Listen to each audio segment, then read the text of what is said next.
Meus irmãos, por graça de Deus, estamos aqui continuando estudando sobre escatologia, que é a doutrina das últimas coisas. Não começamos assim do começo, como se diz, mas estamos tratando de um assunto muito atual, que é a manifestação do anticristo, que lá na carta aos Tessalonicenses é chamado de homem do pecado, é chamado de filho da perdição e o iníquo, que quer dizer aquele que não tem lei, aquele que não tem regras, aquele que não tem controle. E, meus irmãos, nesta noite, nós vamos, com a ajuda de Deus, continuar estudando. Nós já estudamos que primeiro viria a apostasia, e nós já aprendemos que a apostasia já está instalada. Quem está lembrado do que significa apostatar? Quem lembra? Deserção, desertar, sair, virar as costas. Como um soldado que faz parte de um exército, e depois ele vira as costas para o seu exército, para o exército da sua pátria, e passa para o lado do inimigo. Isso chama-se apostasia. Virar as costas. E, meus irmãos, nós já estamos nesse tempo. Já estamos nesse tempo. A cristandade, ou o cristianismo, vamos melhor dizer, cristandade já é outra coisa. O cristianismo, em regra geral, está apostatando, virando as costas para tudo que aprendeu. Durante séculos, tem virado as costas. E todas as igrejas estão afetadas, não escapa nenhuma, viu, irmão? Não adianta nenhuma dizer, a minha escapou. É mentira. Em todo lugar está havendo apostasia. Mas em todo lugar tem crente que não vai apostatar. Amém? Amém? Glória a Deus. A apostasia, ela depende de você. Você pode, a Bíblia diz, 1000 cairão ao teu lado e 10.000. Mas tu, é isso aqui, apostasia assim. Cai 1000 de um lado, 10.000 do outro, e você fica firme. Apostate quem quiser apostatar. Né? Glória a Deus, é uma questão individual. A não ser que você seja Maria, vai com as outras. Então, talvez você nem saiba, pastor, o que é essa história Maria vai com as outras? Essa história é antiga, ela vem de Dona Maria I, rainha de Portugal, que era mãe de Dom João VI, e era louca. Ela já veio doida de lá, não endoidou aqui não. Quando o Brasil se tornou Reino Unido a Portugal, a família real veio, e Dona Maria veio também, a mãe de Dom João VI. Um irmão disse, irmão, Dom João VI é irmão de Dom João Balaio? Não tem nada a ver. Glória a Deus, João VI é uma coisa, Balaio é outra coisa, não tem nada a ver uma com a outra. Então, quando ela veio para cá, dava crise na pobre da velha, e saíam as damas de honra levando-a para um convento, porque naquele tempo não havia hospício, e as pobres das freiras, parece que do convento do Carmo, lá no Rio, era quem tinha que aguentar a doida. E quando iam levando, as outras que iam eram chamadas de Maria também, as damas dela eram chamadas Marias. Maria não sei de quem, Maria não sei de quem, com a Maria doida. Aí o pessoal dizia, lá vai Maria com as outras, glória a Deus. Então, Maria vai com as outras, é com a doida. A pessoa que anda pela cabeça dos outros, acompanha a doida. Não é, irmãos? Então, não vá na cabeça dos outros. Não vá na cabeça dos outros. Vá na cabeça de Cristo. A Bíblia diz que nós temos a mente de quem, meus amados irmãos? De Cristo. Já falamos sobre a apostasia. Já falamos sobre o homem do pecado. Já falamos sobre isso, o que significa, por que ele é chamado de homem do pecado. Porque Cristo veio para tirar o quê? O pecado. E o anticristo vem para colocar pecado. Ele vem para incentivar o pecado. Ele vem para institucionalizar o pecado. Sempre teve. Sempre, desde que Adão caiu, que o pecado existe. Mas o pecado, ele era reconhecido como erro. E através do espírito do anticristo, o pecado já não é mais erro. O que era certo, agora virou errado. E o que era errado, virou certo. Então, o pecado foi institucionalizado, é defendido, é apoiado. Não é verdade? Nós já falamos sobre isso aqui, que o pecado hoje é apoiado, é defendido. Quem faz o certo é quem está arriscado e preso. Glória a Deus. Hoje, quem está arriscado e preso é quem faz as coisas certas. E quem faz errado é elogiado, é honrado, não é? Glória a Deus, é apoiado. Hoje, então, isso chama-se inversão de quê? Vamos ver se a igreja tem inversão de valores. E é o que o anticristo vem fazer. Ele vem inverter os valores, já está invertendo. Né? E está institucionalizado através dos reis, através de governantes, através de tribunais. Então, eles estão institucionalizando e apoiando o erro, o pecado, a corrupção. E isso não é só no Brasil, não. É a nível, o que, irmãos? Mundial. O que é isso? É a operação do erro. O anticristo não apareceu, mas as suas obras já estão se manifestando. Já está. Quando ele chegar, irmão, já estará tudo pronto. Só falta virar a ponta do prego, mas o prego já estará fincado. Nós já vimos isso. E hoje, irmãos, nós vimos já também que ele se opõe. Semana passada nós vimos que ele se opõe, se levanta contra tudo que se chama Deus ou se adora. Nós já vimos isso. Ele é contra a religião. Olha, irmão, todo esse movimento é contra a fé. Glória a Deus, não é? Tudo isso por trás, eles não querem nem mudar a política, eles não querem nem mudar, a questão não é política, a questão é a fé. O ódio é na fé. O ódio é na crença em Deus, o ódio é na crença nas sagradas Escrituras, porque eles dizem que a crença em Deus e a crença na Santa Bíblia é um atraso e impede os projetos. Não pensem vocês, roda, mas o ódio é na fé. Foi assim desde o passado. Foi assim desde quando começou o iluminismo. No século XVIII, já vinha muito antes do século XVIII, já na Idade Média já vinha. Aliás, sempre houve contra a fé. Mas essa coisa veio crescendo e estabeleceu-se no iluminismo, depois veio a Revolução Francesa, e de lá para cá o objetivo é destruir a fé. As outras coisas não são tão importantes. Eles rodeiam, mas o objetivo é a fé, principalmente a fé cristã, a fé bíblica. Essa é que é odiada, essa é que é aborrecida, essa é que é detestada. Mas Jesus disse, se o mundo vos aborrece, sabei que primeiro aborreceu a mim. Aleluia, glória a Deus. Não é novidade para nós cristãos. Então, irmãos, hoje nós vamos ver, com a ajuda de Deus, o que é que está impedindo do anticristo se manifestar. O que é que está atrapalhando? Por que o anticristo ainda não se manifestou? Por que foi que ele não apareceu? Porque quando ele aparecer, ele vai dar uma de salvador da pátria. Ele vai dar uma de solucionador dos problemas. Todo problema social, econômico, religioso, guerras, ele vai ser o salvador da pátria. Doenças, enfermidades, pestilências. Esse Covid que apareceu não foi por acaso. Esse Covid, irmão, eu vi da boca de alguém dizendo que a pestilência ainda estava chegando, e eu vi alguém dizendo que precisa de alguém a nível mundial para resolver esses problemas de pestilência, porque um país diz uma coisa, outro país diz outra, e precisa de uma voz, um comando mundial, um governo mundial, que todo mundo se submeta. Isso eu ouvi da boca de quem não é crente. Eu ouvi da boca de pessoas de alto nível. Então, irmãos amados, já está chegando, né? Com a pandemia, agora foi que eles estão incentivando e dizendo que estão sentindo a necessidade de um governo central, né? E a Organização Mundial da Saúde, ela já está mandando, daqui uns dias ela vai mandar na sua cozinha. Vai dizer o que é que você deve cozinhar.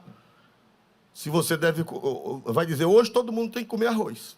E ai de você se não comer arroz. No outro dia vai dizer, hoje vai comer feijão. E se você quiser comer arroz e feijão, vai levar uma surra e preso. Porque, pelo que eu estou vendo, a Organização Mundial de Saúde vai mandar na vida de todo mundo, em todos os sentidos, em todos os aspectos. O que é isso? Isso já são prenúncios. Esse negócio não é... E outra coisa, é para seu bem, viu? É para seu bem. Se aquieta, fique quietinho, que é para seu bem. Eu estou zelando de você, eu estou cuidando de você. Toda tirania, ela diz que está cuidando das pessoas. Toda tirania. Na história, quem conhece a história sabe que todo tirano, ele domina tiranicamente, mas eles dizem, eu estou cuidando de você.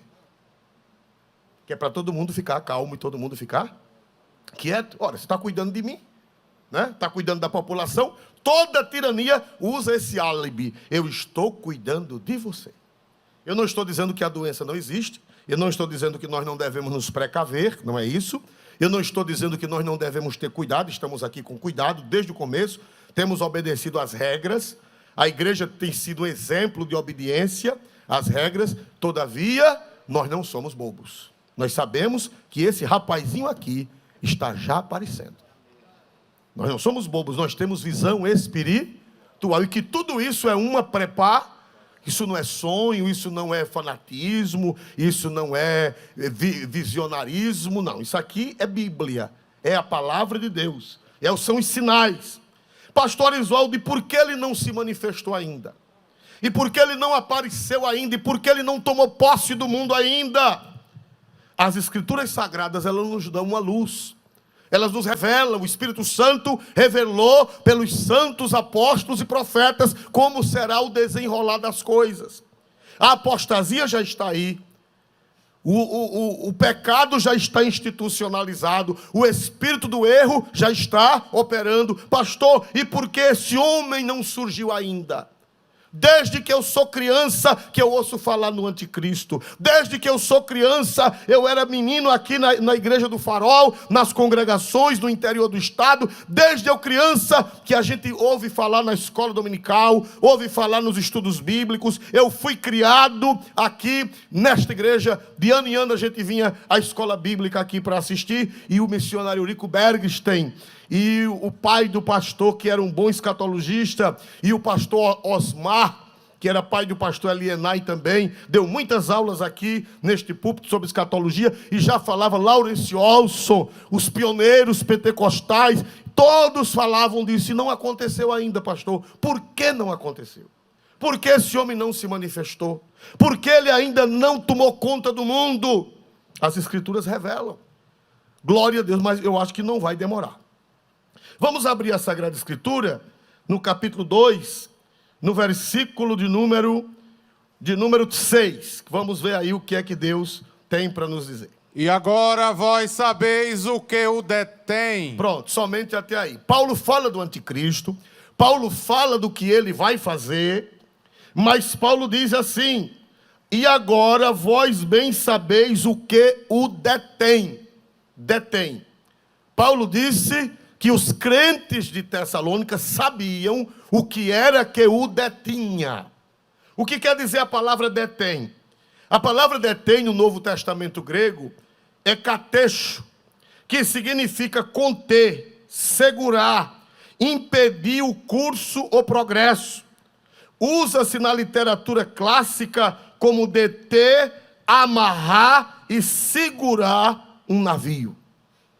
Glória a Deus, é como se o navio estivesse no mar, as ondas balançando ele para levá-lo para o alto mar, mas ele estivesse amarrado. Katexo quer dizer amarrar, quer dizer segurar, quer dizer deter, quer dizer prender. Paulo disse, vós bem sabeis o que o detém. Tem uma força que está segurando o bicho. O detém, o segura, o amarra, o prende. Paulo disse, vós bem sabeis o que o detém. Só que essa palavra no grego, irmãos, ela é uma palavra do gênero neutro, o detém. Nem é homem, nem é mulher, e nem é um ser. Pelo texto aqui, quem o detém, não está definido o gênero de quem é. se é uma pessoa ou se é o que é. Só que no versículo 7 diz que é uma pessoa. No versículo 7, no versículo 6 o gênero é neutro. E no versículo 7 o gênero é masculino. Glória a Deus. Vamos ver aqui no versículo 7, por favor. Lê o 6 para depois lermos o 7. E agora vós sabeis o que o detém, para que a seu próprio tempo seja manifestado. Porque já o mistério da injustiça opera. Somente há um que agora resiste até que do meio seja tirado. Pronto. Esse aqui é alguém no grego. Somente há um alguém. Porque já o mistério da injustiça opera, somente há um. Essa palavra aqui já é o gênero masculino. Alguém. Há um alguém que o retém até que do meio seja o que, meus amados irmãos? Tirado. No versículo 6 o gênero é neutro. E no versículo 7 o gênero é masculino. É um ser, é uma pessoa. Louvado seja o nome do Senhor para sempre. E meus amados irmãos, diz a Bíblia que tem o tempo. Essa pessoa, esse gênero indefinido do 6, mas esse gênero definido do 7, diz que ele está retido, ele está preso, ele está segurado, ele está amarrado para não aparecer, para não se manifestar. Versículo 6, até quando? Versículo 6. Agora vós bem sabeis o que o detém, para que a seu próprio tempo seja manifestado. Quando é que ele vai se manifestar? No seu próprio, o que, meus amados irmãos? Tempo. Essa palavra tempo no grego não é cronos, é kairos.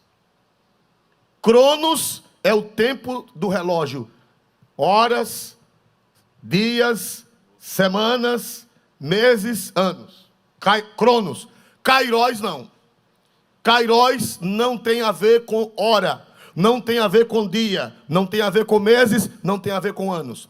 A seu próprio tempo, a seu próprio kairos, significa tempo oportuno, tempo definido, tempo apropriado para acontecer um determinado fato. Não é o tempo cronos, aqui no grego é kairos, a seu próprio kairos. Quer dizer, no tempo apropriado, no tempo determinado, por quem, meus amados irmãos? Por Deus. Significa dizer, irmão, que essas coisas estão no controle de Deus. É no kairos de Deus, é no tempo de Deus. Por isso que a igreja não tem medo. O Apocalipse para nós não é tragédia. O Apocalipse para nós é a vinda gloriosa do Senhor. Vai ter problema? Vai. Vai ter dificuldade? Vai. Vai aparecer o anticristo? Vai, mas não é o fim. O fim é Apocalipse 21 e 22. E vi novo céu e uma nova terra.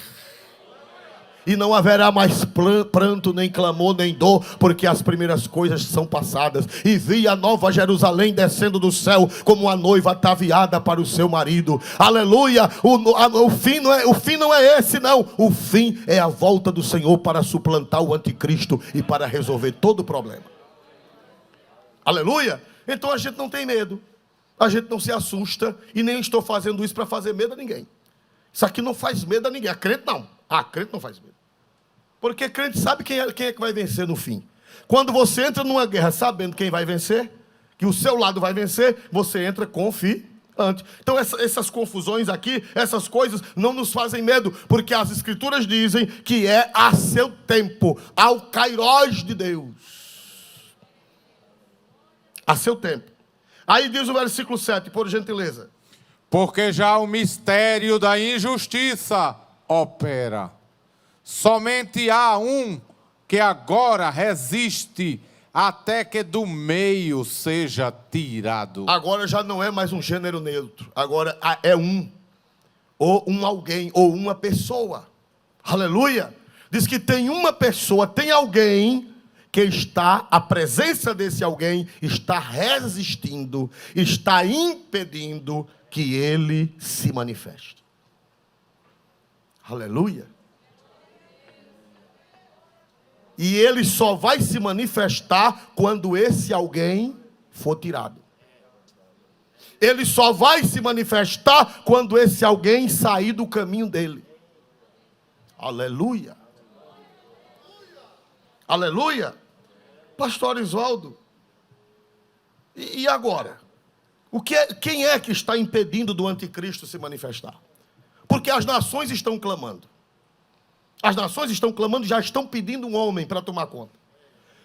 O cenário já está preparado. A iniquidade já está se o pecado já está institucionalizado. O que era certo, agora é errado.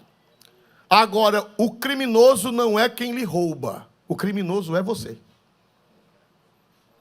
Está arriscado um dia você ser roubado e quem vai preso é você. É o que está caminhando para isso. Aliás, eu morava em São Miguel e lá um rapaz foi roubado. Um rapaz pobre, crente, chegou em casa, a parede daquelas casinhas fracas, o ladrão tinha furado um buraco e levado o botijão de gás, levado o que pôde. E o coitado foi, a gente chama da parte, né? Foi da parte. Quando chegou lá, a pessoa que atendeu ele, atendeu mal, ele disse, meu amigo, o ladrão não sou eu, não. Cala a boca, senão você fica preso. E o rapaz, não, deixa, vamos embora. Quase que ficava preso. Foi roubado e quase quem ficava preso era ele. Porque a inversão de valores diz que o ladrão lhe roubou e o culpado é você. Você é o culpado. E por que eu sou culpado? Porque você tem. A sua culpa é ter. Você trabalhou e tem, então você merece ser roubado. O que é isso, irmão? Já é o governo de quem? Já é o governo de quem que está chegando? Os valores do anticristo. Então, vai chegar o ponto de você dizer, não vale a pena ser honesto, não vale a pena ser trabalhador. Não vale a pena, porque os valores estão invertidos. Então, irmãos, tudo já está pronto. E por que esse indivíduo não apareceu? Essa crise, o doenceiro, os problemas financeiros, os problemas econômicos, os problemas políticos, os choques entre as nações, ninguém se entende. E por que essa pessoa não apareceu? O apóstolo disse, há um que resiste. Alguém que impede. Alguém que está atrapalhando o caminho dele se manifestar. Mas até que do meio seja tirado. É? Agora. Glória a Deus. Então, meus amados irmãos, nós vemos isso interessante.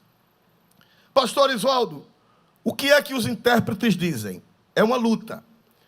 Agostinho, que foi um grande intérprete da Bíblia, conhecido por Santo Agostinho, como ele acreditava que o Senhor só virá no dia final para julgar os vivos e os mortos, não vai ter arrebatamento na teologia agostiniana, e em outras teologias, não vai ter a vinda do Senhor para levar a igreja antes.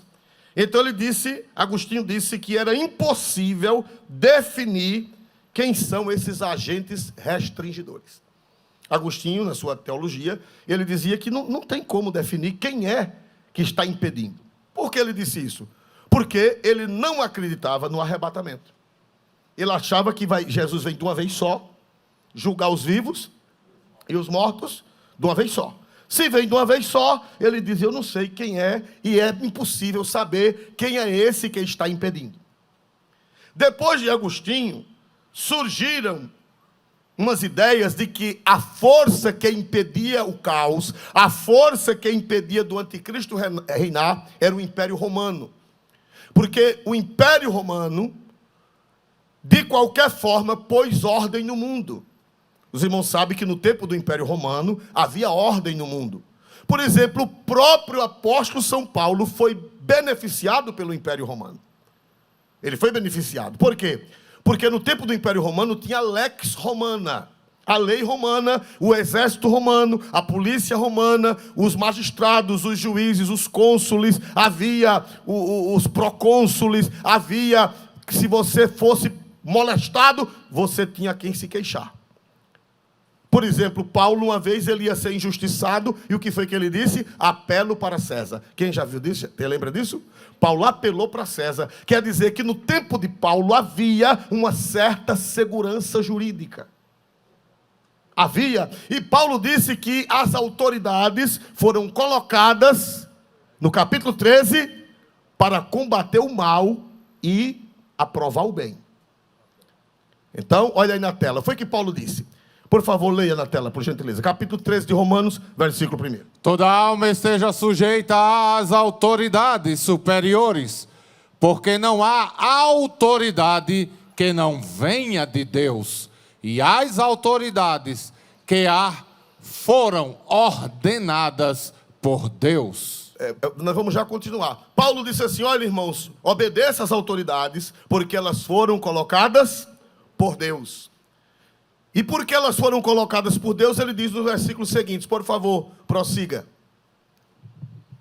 Por isso, quem resiste à autoridade, resiste à ordenação de Deus.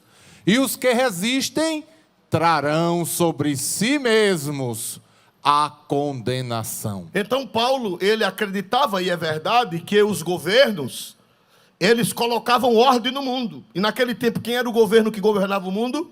Qual império que governava grande parte do mundo civilizado, ou a maior parte do mundo civilizado? Era o Império o quê? Romano. Então o Império Romano impunha ordem. O Império Romano mantinha ordem. No tempo de Paulo quase que não havia guerra. Porque o Império Romano dominava a Europa até a Península Ibérica, dominava a Itália, dominava a França, dominava a Bretanha, só não dominava para cima do Reno, mas para baixo do rio Reno, o Império Romano dominava até a Ásia Menor, onde hoje é a Turquia. O norte da África, o mar Mediterrâneo, os romanos chamavam de Mare Nostrum, quer dizer nosso mar, porque todo o mar Mediterrâneo, todas as terras ao redor pertenciam ao Império Romano, era Mare Nostrum. Então, irmãos amados, Paulo dizia que as autoridades foram colocadas por Deus para defender a sociedade do caos, para defender a sociedade do mal. Então, baseado nisso, alguns teólogos, antes de Agostinho e depois de Agostinho, imaginaram que era o Império Romano, era a organização do Império Romano que estava impedindo do anticristo se manifestar. Mas não era. Não era. Porque o Império Romano ruiu, o Império Romano acabou e o mundo continua. Então, meus amados irmãos, Agostinho disse que não sabia. Outros teólogos da época acharam que era o Império Romano que estava segurando ao caos, que estava impedindo do caos se estabelecer, melhor dizendo, de o caos se estabelecer, do anticristo bagunçar tudo. Mas nós vamos ver, irmão, que nem era o Império Romano, nem era ninguém. Porque o anticristo ainda não se manifestou. Então ainda tem alguém que está impedindo. Ainda tem alguém que está detendo. Ainda tem alguém que está impedindo dele se manifestar. Quem é esse alguém? Aleluia. Meus amados irmãos, vocês veem que uma hora o artigo é neutro e outra hora o artigo é definido. O artigo é masculino. Existe alguém que está impedindo. Existe alguém que está dizendo ainda não. Existe alguém que está dizendo não chegou o Kairos do Pai. Você, bicho, só vai se manifestar quando o Pai autorizar. Porque tudo está no controle de Deus. Satanás não faz o que quer. Dizia Agostinho, tem coisas que ele errou e tem coisas que ele acertou. Claro, porque ele não é a Bíblia. Ele não é a Bíblia. Só quem não erra é a palavra de Deus, mas os intérpretes erram. Mas Agostinho disse uma coisa certa. Agostinho disse que Satanás é o cão de Deus. De onde vem que o povo chama o diabo de cão. Você já chamou o diabo de cão? Foi por causa de Agostinho. Agostinho disse que ele é o cão de Deus. Por que ele é o cão de Deus? Porque o cachorro, quando o dono está perto, o cachorro só faz o que o dono manda. Se o dono disser pega, o cachorro pega. E se o dono disser baleia, se aquiete. É muito antigo, né, irmão? Cachorro com nome de baleia. É do tempo de Graciliano Ramos, né, professor Gilberto? Né? Piaba, se aquiete. Eu tinha um chamado Dick quando eu era criança. Dick! Ninguém tem mais cachorro com o nome de Dick. Se aquiete.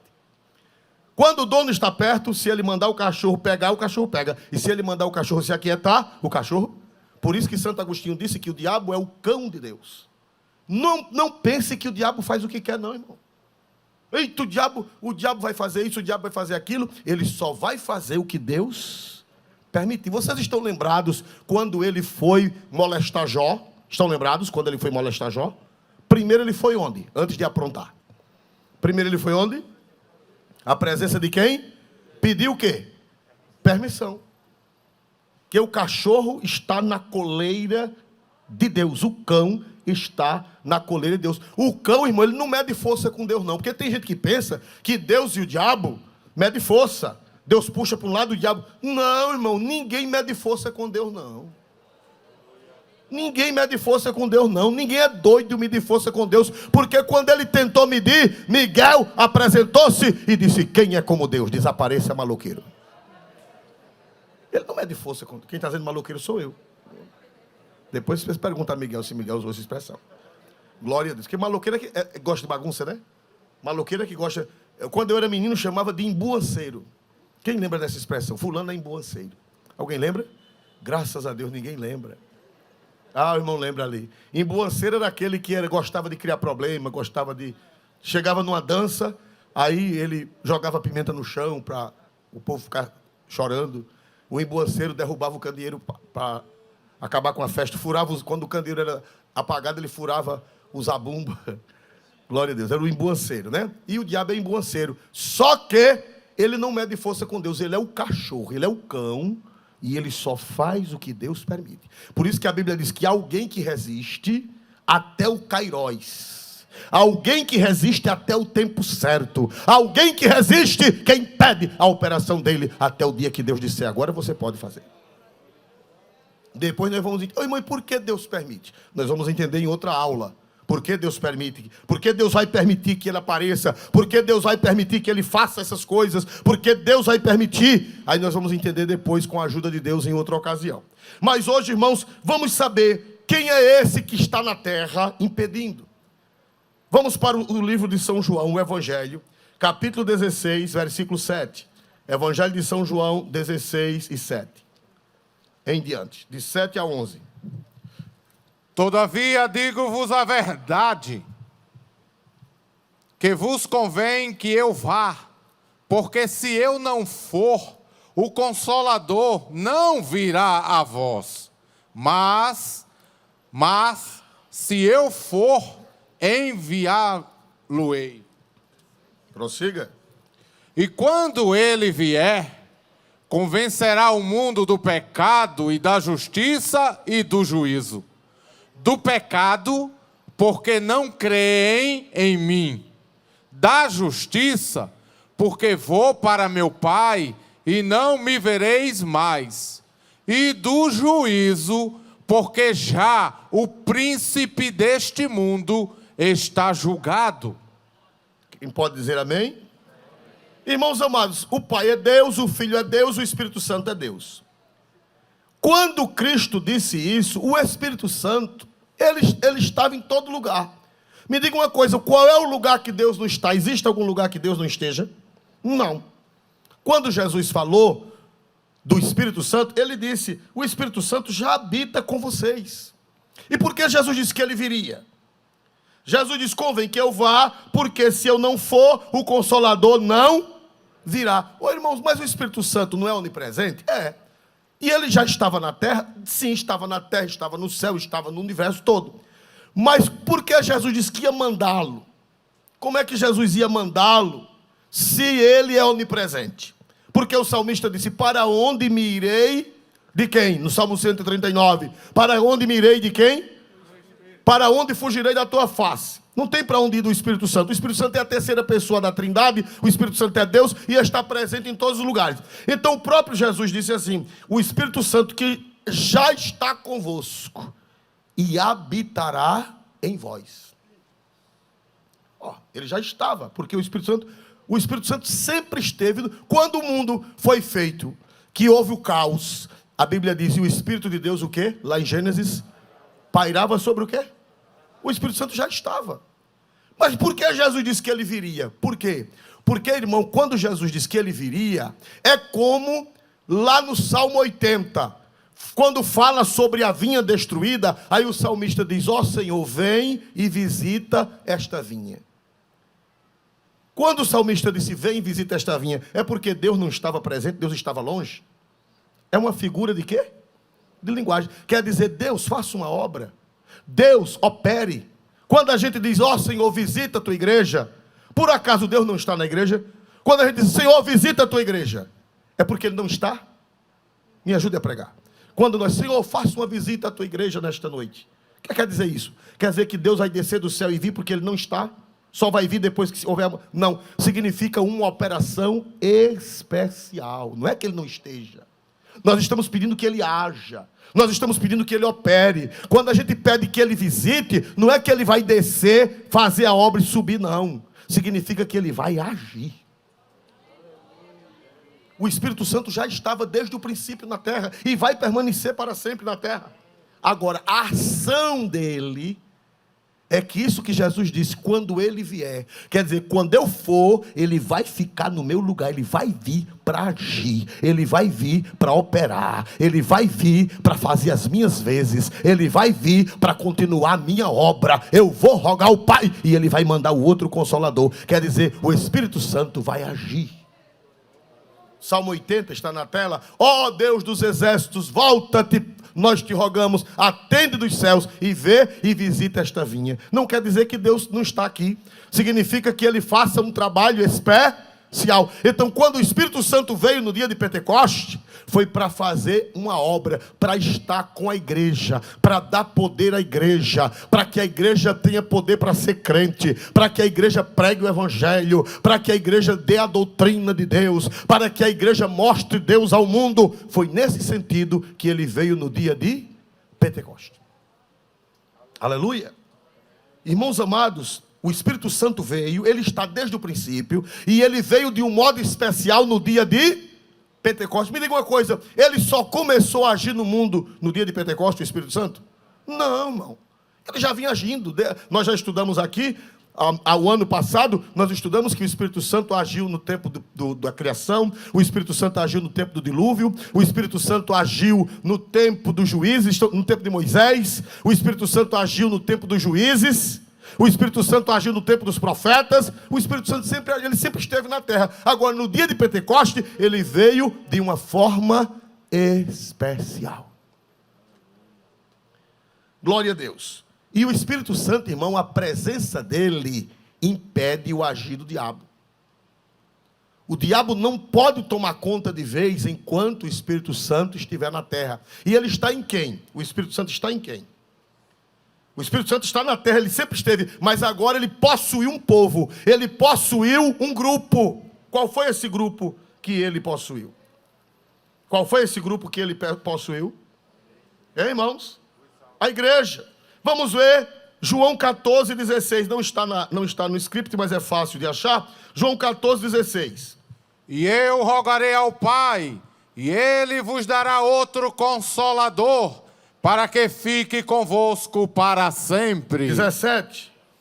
O Espírito da verdade, o Espírito de verdade, que o mundo não pode receber, porque não vê nem o conhece.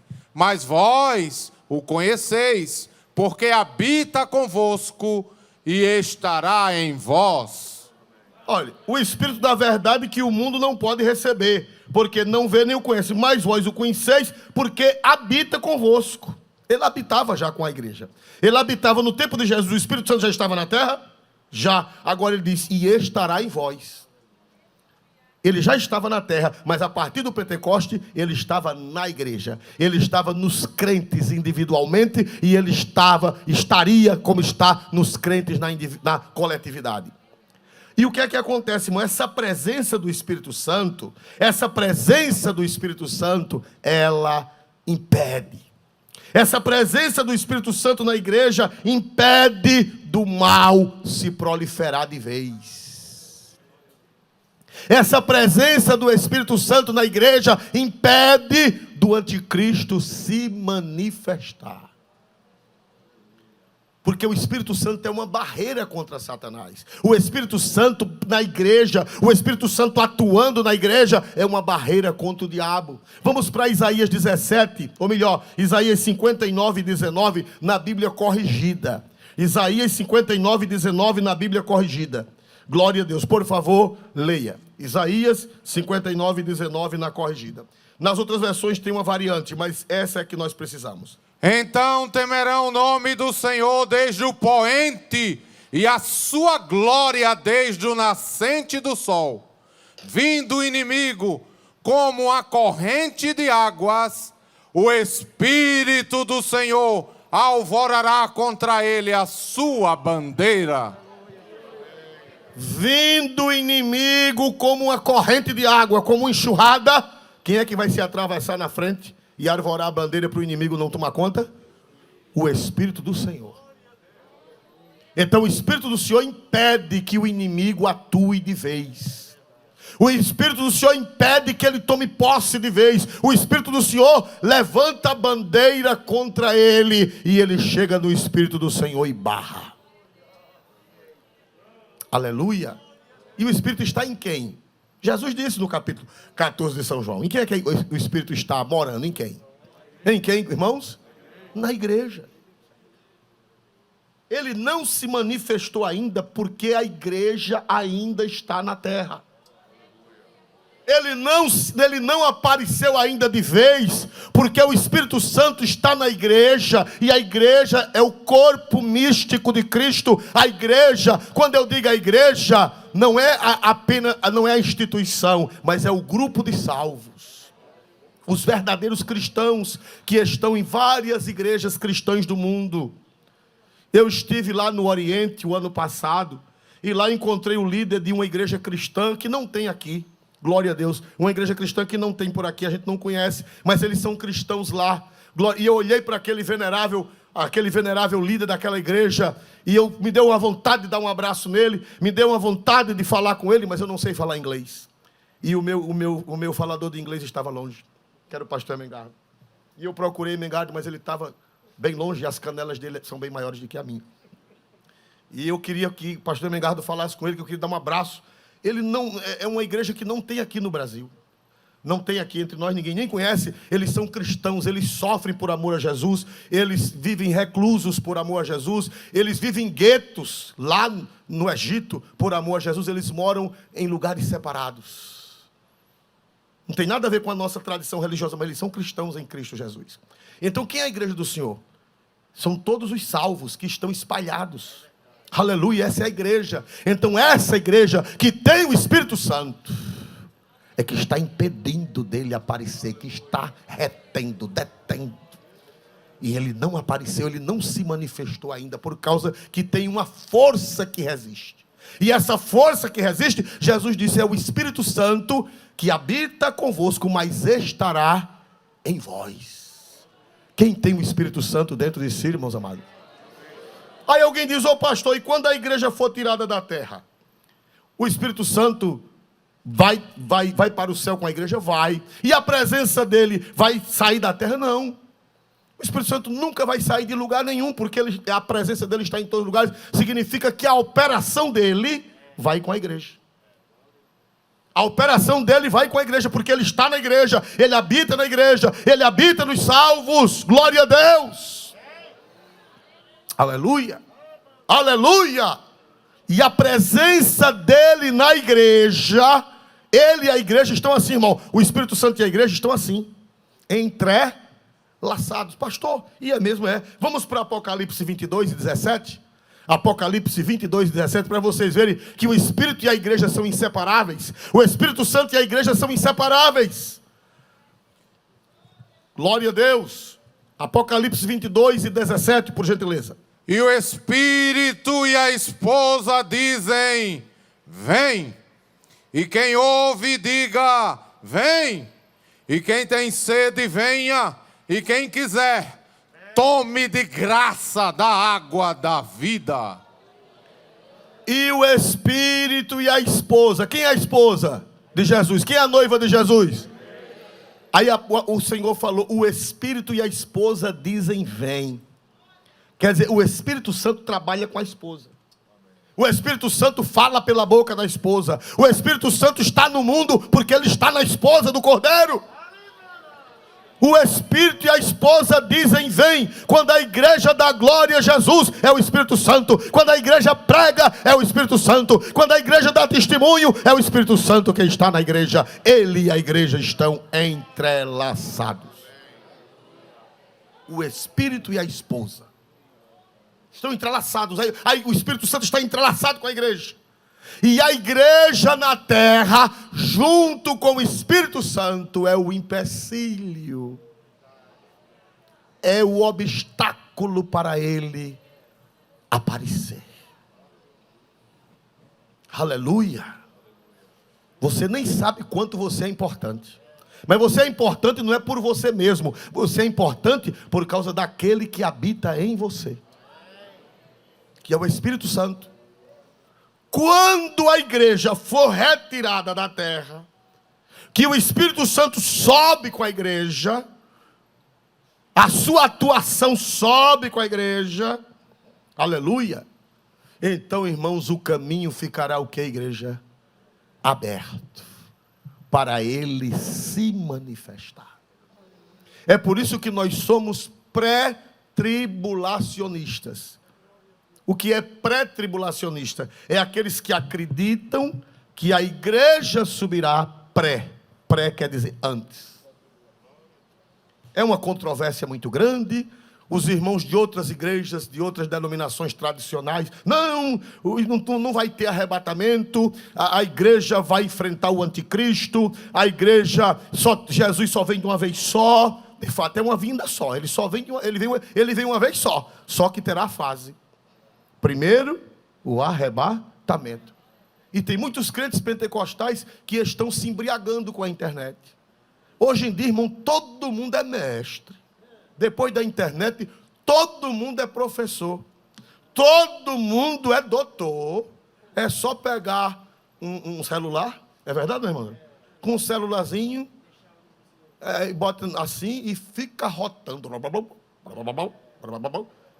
E um bocado de gente besta. Aleluia, ainda fica subindo, aleluia.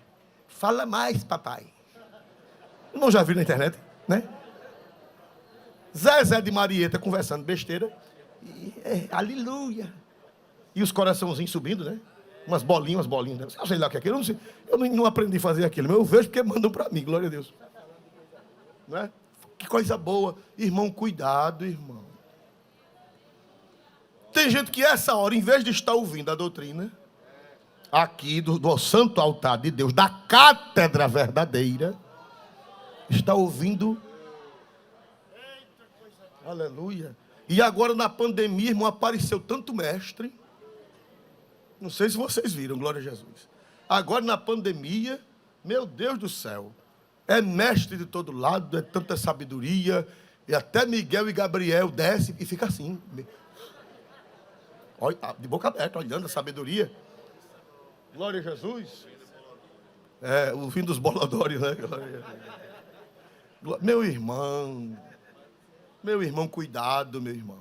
Combatem dízimo, combate a igreja, combate pastor, xinga todo mundo, ninguém presta, ninguém fez nada. Quem vai fazer são eles a partir de agora. De Cristo para cá, ninguém presta, não tem pastor verdadeiro, não tem pastor sincero, todo mundo é ruim, só eles agora é quem vão construir. Os 2000 anos de história da igreja, ninguém fez nada, não prestou nada. A partir de agora, que chegou, Bolodoro, não é Bolodoro? É que, não, agora comigo, agora eu estou ensinando a verdade, esses pastorezinhos não sabem de nada não. Só conhece a Bíblia por causa desses pastorezinhos que já passaram pelo passado. Se não fossem os pastores que já passaram pelo passado, nem você, não tinha nem a Bíblia, não tinha nem as Escrituras. Meu irmão, tenha juízo. Eles acham que a sabedoria chegou agora. Eles acham que agora ninguém sabe nada. Teve um que disse assim: eu vou falar porque a Assembleia de Deus não tem doutrina. Ninguém conhece Bíblia, vai conhecer a partir de agora. E eu soube disso. E eu digo, fala. Uma vez uma moça foi lá em Palmeiras dos Índios, Uma moça foi declamar e esqueceu, né? Não era assim, antigamente ia declamar poesia, né? Esquecia, né? Aí a moça ficou estatalada e um irmão gritou: fala, donzela! Glória a Jesus. Fale, donzela. Glória a Jesus. Aleluia, louvado seja Deus. Lá na Palmeira, quando eu era jovem, glória a Deus. Então, vai falar, fale, quem tem sua boca. E outra coisa, e se disser, olha, se alguém achar ruim, eu tenho direito constitucional. Artigo 5º da Constituição me dá o direito de falar o que eu quiser. Vixe, cita o artigo 5º, inciso, né? Vixe, quem é doido de dizer nada? Quem tem sua boca, diz o que quer. Aí fala contra o que nós aprendemos, fala contra a nossa doutrina, fala contra a estrutura da igreja. E o objetivo, irmão, é o espírito de quem? Me ajude. Do anticristo. Aleluia, louvado seja o nome do Senhor para sempre. Meus amados irmãos, louvado seja Deus para sempre. Nós cremos que a igreja cheia do Espírito Santo é que está impedindo do anticristo se manifestar. Foi assim que eu aprendi, foi assim que eu recebi, e eu não tenho por que mudar. Tem gente, meu irmão, você tem que ter 2 sacos. Era aquela teologia simples dos nossos pais. Antigamente os pastores diziam: irmão, você tem que andar com 2 sacos. Um saco costurado e um saco furado. O saco costurado é para colocar o que é bom. E o furado, para botar o que não presta. O que você ouvir que não for de acordo com o que você aprendeu, que não for de acordo com a doutrina, é para colocar em qual saco? Bota no furado, porque você vai andando e aquela desgraça vai ficando. Mas tem gente que só tem um saco costurado. Tudo que ele vê, depois está doido, não sabe mais de nada. Depois não sabe quem é Jesus, quem é Genésio. Sabe mais nada. Glória a Deus. Aleluia. Então, meus amados e queridos irmãos, nós vemos aqui na santa e gloriosa palavra de Deus que tem um que está resistindo até que do meio seja o que, meus amados irmãos? Tirado. É a igreja cheia de quem? O Espírito Santo habita em quem? O Espírito Santo, nessa nova dispensação, ele habita em quem? Na igreja. E a igreja vai ser arrebatada. Nós somos pré-tribulacionistas, nós cremos que antes da desgraça, a igreja pode até participar do princípio das dores. Agora, das dores mesmo não. Porque o Senhor tem uma promessa de nos arrebatar. Aí a Bíblia diz que o Senhor descerá nos ares. A Bíblia diz: e os que morrerem em Cristo ressuscitarão primeiro. Não são todos os mortos que vão ressuscitar. No dia do arrebatamento só vai subir, só vai ressuscitar quem morreu em Cristo. Os outros mortos ficarão para o dia do juízo. Os que morrerem em Cristo ressuscitarão primeiro. Os vivos serão o quê? Transformados, e juntos subiremos para encontrar com o Senhor nos ares. Quem crê nisso, dê um glória a Deus. Isso. Agora, quando Cristo, e a Bíblia diz que isso será invisível. Agora, quando Cristo, depois da tribulação, vier em glória, a igreja vai para o céu, para as regiões celestiais. Primeiro ela vai passar pelo tribunal de Cristo. O tribunal de Cristo não é para saber se você é salvo ou não. O tribunal de Cristo é para você ser recompensado pelo seu serviço. A salvação é pela graça. O tribunal de Cristo, a palavra, não era para entrar nesse assunto, mas é o jeito. A palavra tribunal ali, tribunal de Cristo, no grego é bema. No grego é bema, tribunal bema. O que era o bema? O bema era uma plataforma como esta, onde os atletas, ficava um juiz. Quando a Bíblia diz tribunal de Cristo, é bema de Cristo. É o bema de Cristo. Não é para dizer se você é salvo ou não. É para você comparecer, para prestar conta da sua vida cristã. O que você fez e o que você deixou de fazer. Não é para ser jogado no inferno. Um irmão dizia, olha que teologia bonita.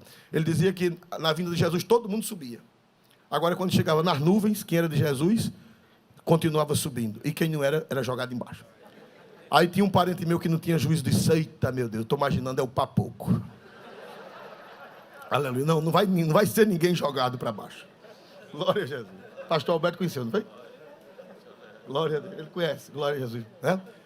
Diz que o pior é o papoco. Ninguém vai ser papocado de lá para cá. Não. O tribunal de Cristo não é para papocar ninguém. É para galardão. Quem diz aleluia para Jesus, irmão? Irmão, lá no céu vai ser todo mundo igual. Olha o dedinho. Essa história de igualdade é uma falácia da Revolução Francesa, que no fim não ficou ninguém igual. Eles diziam igualité, fraternité e liberté, todo mundo igual. Mentira, irmão. Se você estudar a história da Revolução Francesa, não teve ninguém igual. Só teve os tiranos oprimindo o povo. Não tinha igualdade, porque não existe igualdade. A Bíblia diz que Deus vai dar a cada um segundo o que, irmãos? Quem serviu melhor ao Senhor é um princípio de justiça. É verdade ou não é? É justiça, é equidade. Se todo mundo for igual, vai perder a equidade, vai perder. O que é equidade? É tratar os diferentes dentro da justiça, é equidade. E a Bíblia diz que o reino de Deus é baseado na justiça e na equidade. Senão não valeria a pena servir ao Senhor. Não, salvação é uma só, é de graça. Agora, galardão não. A Bíblia diz que o meu galardão está comigo para dar a cada um segundo o quê? Suas obras. Aleluia, essa história de igualité é mentira e ter. Aleluia. Mentira e ter. Vá nos países comunistas para ver se lá é todo mundo igual. Vá lá, ele não prega a igualdade? Vá lá. Vá lá para saber se é todo mundo igual. Conversa fiada, irmão. Tem negócio de todo mundo igual, não. Na China tem gente passando fome. E muitos milhões estão passando fome. Igualdade? Igualdade para os do partido, que estão lá em cima. É igualdade para eles. Mas não existe. E a Bíblia diz que no céu é de acordo com as suas obras. Então, quando a gente subir, enquanto o mundo fica nas mãos de quem? O mundo fica nas mãos de quem? Do anticristo. A igreja vai passar pelo tribunal de Cristo, para ser segundo o que, irmãos? Não, pastor, e se lá eu não tiver muita coisa? Não vai ser papocado. Não, pode ficar sem medo que essa doutrina não é verdadeira. Você pode até sofrer vergonha, você pode até sofrer decepção, ficar tristinho por um momento, porque poderia ter feito mais, foi negligente, não foi fiel, não foi aquele crente que desenvolveu o talento. Jesus não deu os talentos, não foi? Para que foi que Jesus deu os talentos na parábola de São Mateus 25? Para que fossem o quê? Desenvolvidos. Você recebeu o talento e enterrou. Você recebeu o talento, não desenvolveu. Foi aquele crente relapso, aquele crente tribuloso, aquele crente... Só a cara já disse tudo, glória a Jesus. Né? Vai ser salvo só pelo pau do canto. Né? Teve um irmão que o pastor deu essa doutrina na igreja. Ele disse: só irmão pastor, se eu chegar lá para ser pelo menos engraxate dos anjos, tá bom demais. Glória a Jesus. Glória a Jesus, né? Queria ser pelo menos engraxate dos anjos, já estava bom demais. Mas lá no céu não tem sapato para ninguém sujar. Glória a Deus. Então, irmãos, há um que resiste, até que do meio seja tirado. Aguarde, igreja, a trombeta vai tocar a qualquer momento. Agora é todo mundo que vai subir? É todas as pessoas que se dizem cristãs que vão subir no arrebatamento? Não. Aí é onde vai ficar muita gente. Muitos cristãos professos vão ficar, infelizmente, porque foram cristãos que não tiveram condições de subir. Aí vem a grande perseguição, e quem ficar, sabendo da verdade, grande será o sofrimento. Isso não é sonho, isso não é fantasia. Nós vemos na Bíblia esses fatos, né? A Bíblia diz que muitos vão ter que dar o quê? Para poder garantir a salvação, terão que dar a sua própria vida. Porque a Bíblia diz que os mártires serão muitos. Serão muitos mártires. Porque o anticristo ele não vai querer religião. A Bíblia diz que ele é contra Deus e contra tudo que se chama Deus ou se adora. Já está começando, irmão. Hoje, parece que foi hoje, saiu nos jornais, me mandaram para mim, no meu celular, foi hoje. Na China, quem for cristão já está sendo cortado o benefício. Vocês souberam disso? Souberam disso? O benefício que corresponde a R$150 para os pobres, se você não deixar a fé cristã, você não vai mais receber. Isso não é lenda, não é mito. Né? Glória a Deus. E já começa por lá e depois vai andando o mundo todo, não é verdade? Ou você concorda com o anticristo, ou vai passar fome, ou vai sofrer e, por fim, ser o quê, meus amados irmãos? degolado, ser morto. Mas, irmãos amados, oremos ao Senhor para que nós sejamos dignos de subir no arrebatamento da igreja. Há um que resiste, até que do meio, vê se vocês aprenderam, até que do meio, quem é esse que vai ser tirado da terra? O Espírito Santo. E o Espírito Santo habita em quem? E ele vai subir sozinho? Ele vai subir com quem, meus amados irmãos? Que Deus abençoe a igreja em nome do Senhor Jesus. A banda toca mais um hino em nome do Senhor, para a gente terminar o trabalho. Glória a Deus. Na oração final, os irmãos oram pela irmã do diácono Adilson. Ela sofreu um traumatismo craniano num acidente aqui na Fernandes Lima. E a igreja ora a Deus por ela, em nome do Senhor Jesus.